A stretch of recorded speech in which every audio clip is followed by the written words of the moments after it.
The Edmonton Oilers might have lost Game 3 of their second round series to the Vegas Golden Knights in maybe the most heartbreaking way imaginable, but I'm going to tell you why it's not time to panic yet on today's edition of Locked On Oilers.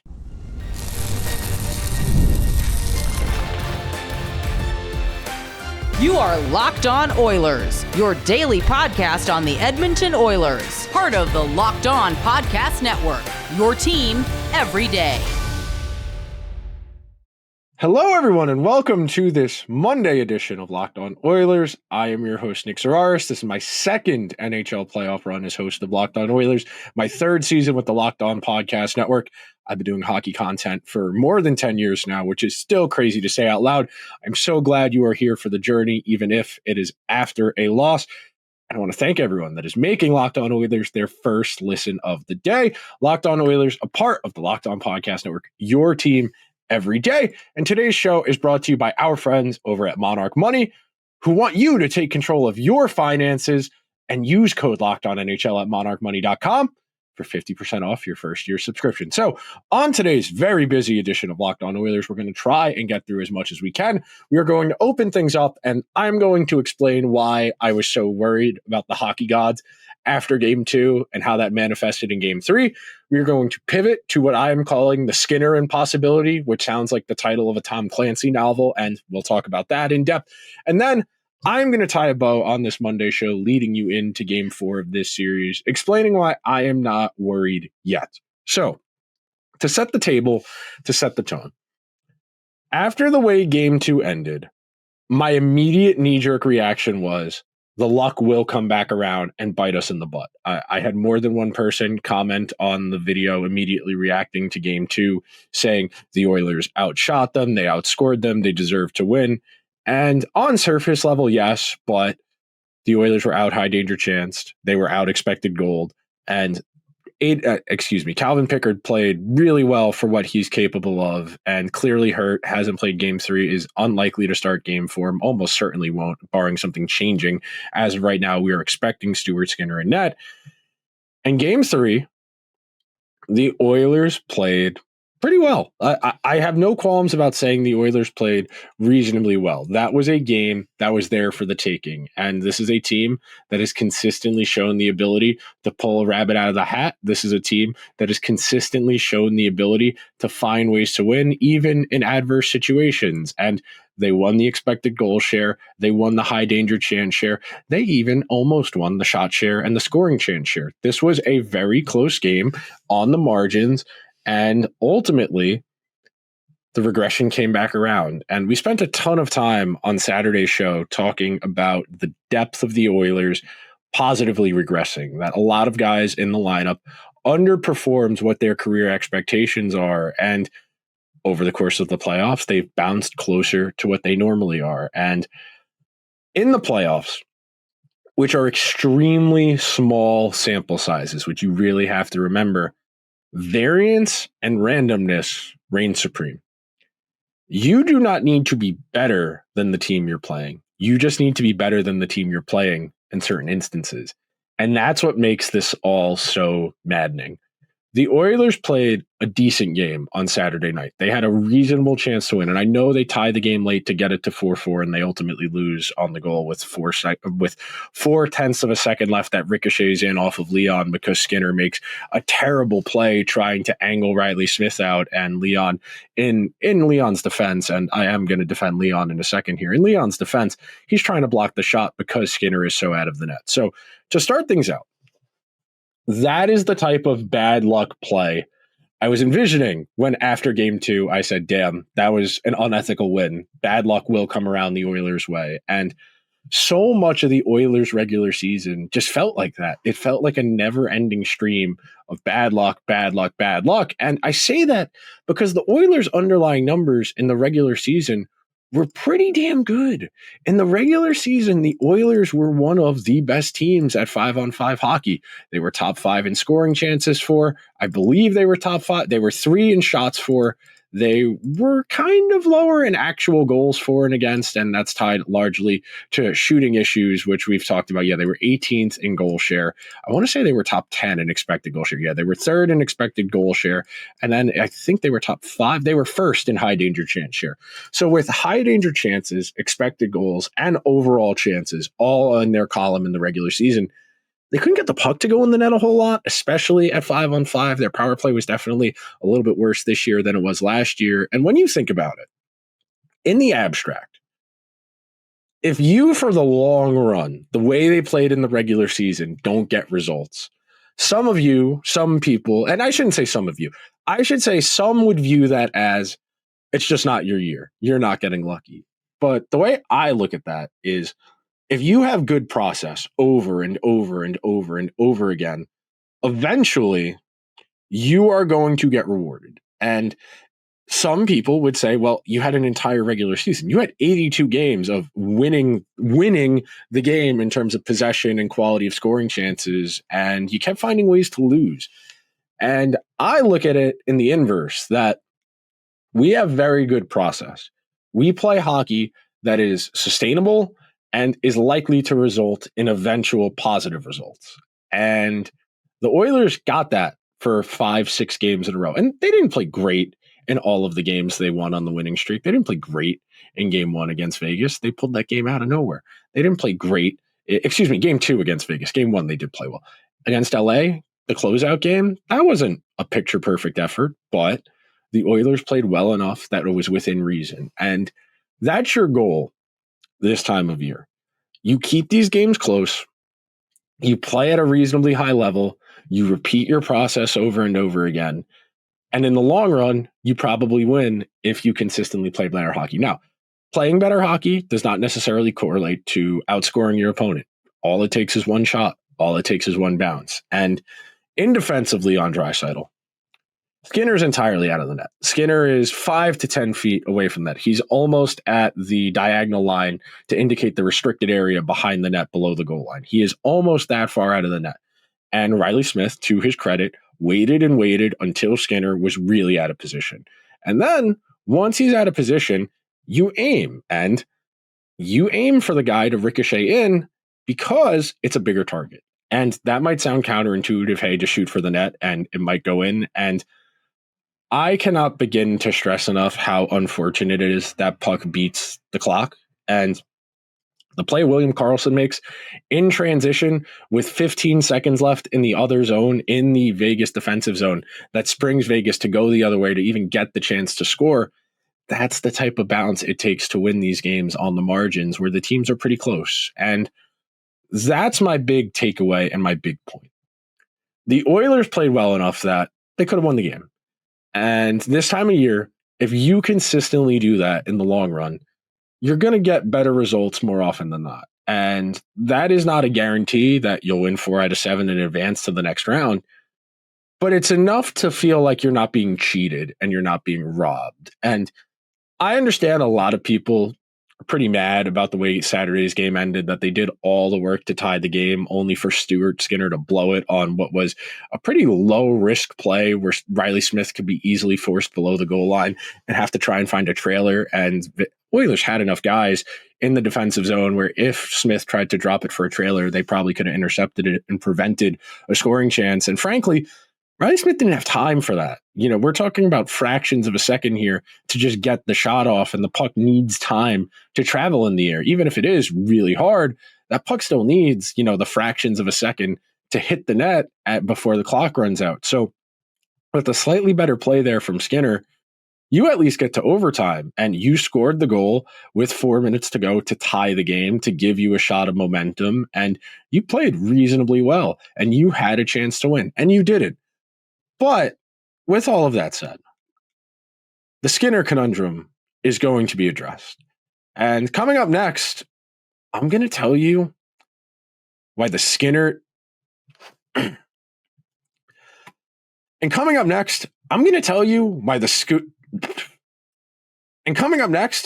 tell you why the Stuart impossibility, which is not a Tom Clancy novel, really might be the Oilers' biggest problem going forward on today's edition of Locked On Oilers, where we've got your team covered every day. You ever check your bank account and wonder, where'd all my money go? Between dining out, online shopping, and entertainment, it's easy to lose track. That's where Monarch Money comes in as your personal CFO, giving you full visibility and control over your finances. Monarch Money isn't just a budgeting app. It's a complete financial command center. You can track all of your accounts, investments, and spending in one place, so you stop just managing your money and start building wealth. When I started using Monarch, it made me realize just how much I was spending on takeout. Now, I budget, I meal prep, and save more. And instead of juggling multiple apps, you can use Monarch to check your finances, track spending, and even set up long-term financial goals. So take control of your finances with Monarch Money. Use code LOCKEDONNHL at monarchmoney.com for 50% off your first year. That's monarchmoney.com. Code LOCKEDONNHL for half off your first year. Thank you to everyone who is hanging out on this Monday edition of Locked On Oilers ahead of Game 4 of the Oilers' second round series against the Vegas Golden Knights. And I am calling this the Skinner impossibility because the Oilers are getting goaltending from Stuart Skinner that is non-competitive. And there's a difference between average, below average, bad, stinky. Stuart Skinner is playing an uncompetitive level of goalie, that he is disqualifying the Oilers from having chances in their games because of how poorly he is playing. That is not hyperbole. That is not exaggeration. That is not a hot take.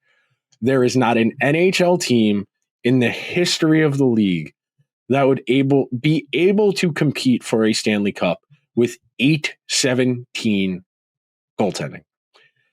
81.7% of shots on goal Skinner faces, he saves. That is the lowest of any goalie to make at least 3 playoff starts in a single postseason in the last 10 years. When you go further back, the data gets a little bit wonky. So based on the last 10 years, which I think is a good framing for the window, and I generally try and think of these eras in the context of the style of play. I think 2005 to coming out of the lockout to about the 2012-13 half-season lockout, a lot more defense, lower scoring, better save percentages. And then over the last 10 years, we've slowly but surely seen a tick up in shooting percentage. The save percentages have come down over time. And I always tell this anecdote, but if you're not an everydayer, if you're new during the playoff run, and you've yet to hear me say this, so we generally track luck in the hockey community based on save percentage and shooting percentage, because those are areas of the game where variance comes in, where randomness comes in, where a goalie can just have a good night, a shooter can just have a good night, and then vice versa. A goalie can be really cold, a shooter can be really cold. When I first started doing hockey content about 10 years ago, league average goaltending was 910, 91%. League average shooting percentage was about 9%. Now, a little bit different. Now it's about 900 even save percentage and about 10% shooting. That's a 1% change, which does not sound like a lot, but the fact that it has happened consistently over an extended period of time, that tells you where the game is going. Number one, it tells you that the shooters are getting better. It tells you that teams are being more selective. They are not as inclined to just get a shot on net. They want to generate as good of a scoring chance as they can get. And because of that, it has created an environment where there is a certain baseline threshold of competency. And that's always been the case. But in the NHL, and the goalies in this playoff overall, they've been crazy. Nobody's been out of their mind. I would say Jake Ottinger's probably been the best player in the playoffs, best goalie so far in the playoffs, and in terms of just consistency. Like Freddie Anderson and Logan Thompson have good numbers, but those guys are not on the same tier talent-wise as a Jake Ottinger. I think talent-wise, Hellebuck is clearly the best, but his performance hasn't. And I think Hellebuck is a perfect example of what we're talking about here in terms of variance and highs and lows. And when a player that is that good over an extended period of time, like he's one of the best goalies, if not the best goalie of his era. He's going to win a third Vezina, second straight this year. those are really rarefied air. And I'm looking over here at Hockey Reference, and Ottinger's faced the most shots on goal. He has the highest, he's made the most 8 saves in terms of the volume of shots. He's got the 5th highest save percentage at 910. His goals against average isn't in the top 10, so he's not populating. I'd have to click through to another page. But right now, Stuart Skinner is 0-3 as a starter. He's 0-3 as a starter. He has an 817 save percentage. He has a 5.36 goals against average, and he has conceded 3.81 goals saved above expected. So if you wanted to do the goal saved above expected real quick, the way that's calculated, every shot a goalie faces is assigned an expected goals value based on historical shot tracking data. So when a puck is shot, it is logged on the ice where that shot comes from. And over time, if the shot goes in, it's assigned a higher value. So the closer you are to the net, the more valuable the expected goal. To calculate goals saved above expected, you simply subtract the goals from the goal expected goals. So if it's more goals than goals saved than expected, that means a goalie played poorly. They gave up lower quality scoring chances to be goals. And then the inverse, if you are a positive goal saved above expected player, that means you prevented a positive amount. So you played better than what is expected and based on historical data. So with that in mind, that's telling you Skinner is giving up almost one more. He is giving up more than 1 goal per game, more than you would expect from an average goalie. An average goalie this year in the NHL, I think, was 894 in all situations, save percentage, 817. That is non-competitive goaltending. And it is not a character or a moral failing on Stuart Skinner's behalf that he is playing poorly. He knows he is playing poorly. He knows he needs to be better. And frankly, that's probably part of why he's struggling, is he is putting an outsized amount of pressure on himself to be better. And it creates a self-defeating cycle. And we see this happen all the time in sports. It's not just in hockey. It's not just goalies.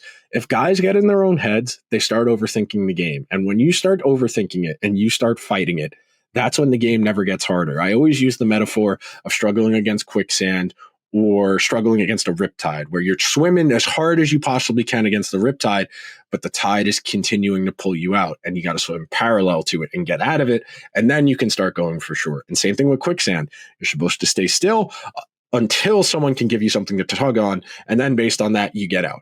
The more you struggle, the faster you sink. And when you are in one of these funks, the way Stuart Skinner is, you can't do anything. An 817 save percentage is like unconscionably bad. And Calvin Pickard is not playing a great goalie. 888 save percentage is not great. It's not very good. It is enough to keep the Oilers competitive.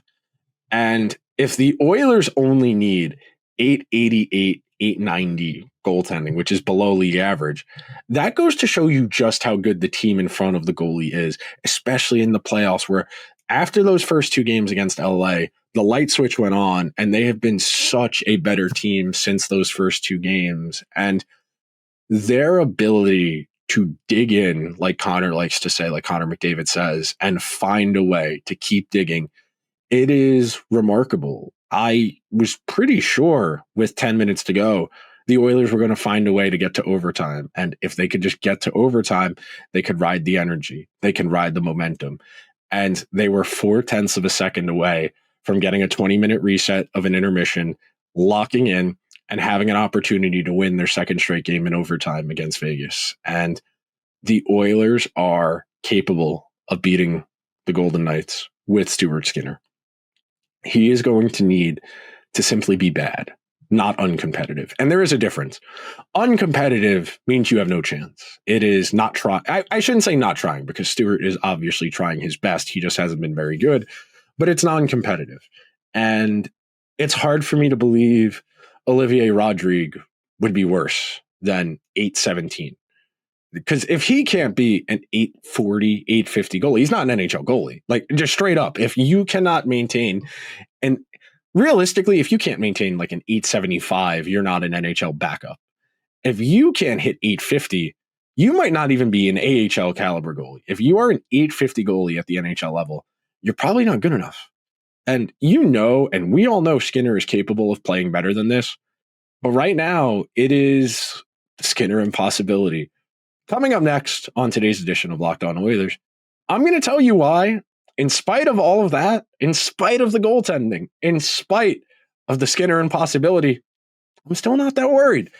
Coming up next on today's edition of Locked On Oilers, where we've got your team covered every day.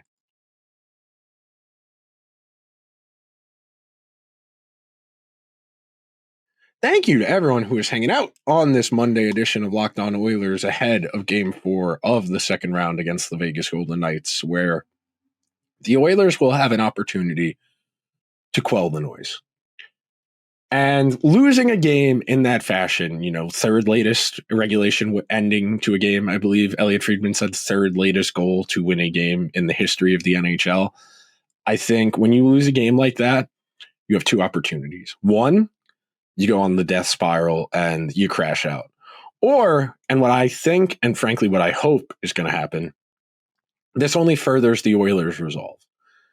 And I've been very adamant that McDavid's Eye of the Tiger season is what I've called it. And I've made the same comparison to LeBron after they lost to the Mavericks the first time he went to the finals with the Heat. And then the next year they played the Spurs and he had that Terminator feeling. He had that air of inevitability to him. I hope, frankly, I do hope that is the prevailing sentiment after losing a game like that, that this is an opportunity to recalibrate. This is an opportunity to refocus. And you don't get those that often. You are 0.4 of a second away from getting a chance to win in overtime again. And the Oilers are one of the best overtime hockey teams in the NHL. When you have as much high-end talent as they do, especially at the top half of their lineup, like Connor, Leon Hyman, Evander Kane, Nugent-Hopkins, etc., you have the capacity to steal games. You have the capacity to run a shorter bench, take advantage of other teams' depth problems. And the Oilers have played pretty damn well in all of these games against Vegas, all things considered, in spite of their goaltending, in spite of the struggles they're having on special teams. And they are playing really good hockey at 5-on-5, and that's really sticky. And that's what's encouraging, because if you go and look, the Oilers only 49% of the scoring chances, but 52% of the shots, which means they're spending probably a little more time in their own zone than they would like. But the shots Vegas is taking are missing the net because they have a positive shot share. The Oilers are winning the high danger chances, 56%. They're winning the expected goal share at 53%. They're doing this with an .879 at 5-on-5 save percentage and a 15% shooting percentage. So if you add 87 and 15, that's over 100, and that would give you like a 102 PDO. But of course, that's not the way we typically calculate it. We try to have 90 and 10, 15 and 87 are definitely a far cry from 90 and 10. So that should tell you that the Oilers, by virtue of creating a lot of dangerous offense, are scoring at a higher rate than you would probably expect. But at the same time, the special teams have been an issue. They just have not been as effective in this postseason as they've needed. In game 1 of this series, 0 for 3 on the power play. Game 2, 0 for 2. Game 3, they go 1 for 2 and they lose.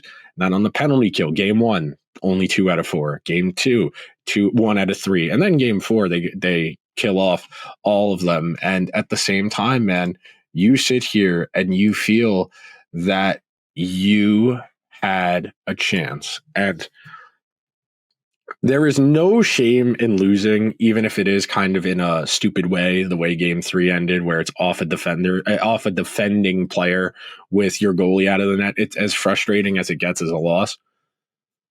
There's nothing wrong with losing if he did everything he could. And there are some people listening to this who are saying, well, Skinner's not doing everything he can. He's hurting the team.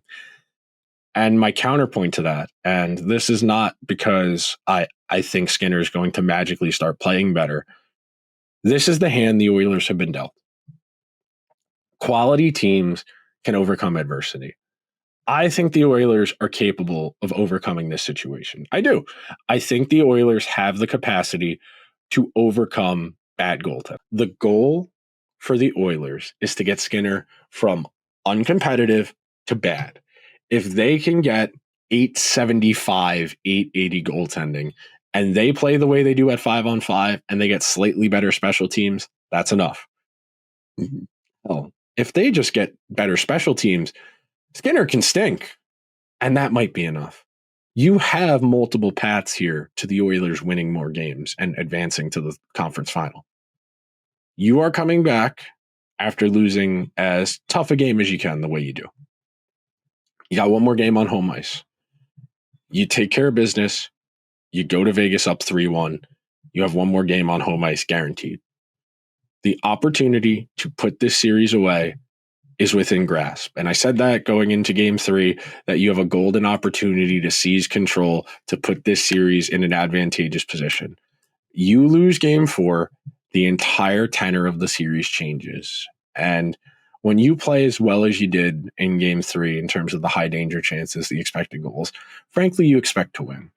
But because of the variance of hockey, because of the randomness of hockey, you lost. And good teams find ways to come back from tough losses. Bad teams don't. Bad teams have a loss like that and they spiral. They fall out of control. They lose. You think about how the Kings played after they lost the game in the first round that went to overtime, and how dominant the Oilers were in that overtime period and then for the entirety of game 5. You think about that in conjunction with each other. That tells you something. That tells you the Oilers found a way. And some of this is not like groundbreaking analysis that good teams find ways to win tough games. Obviously, that's what makes them quality.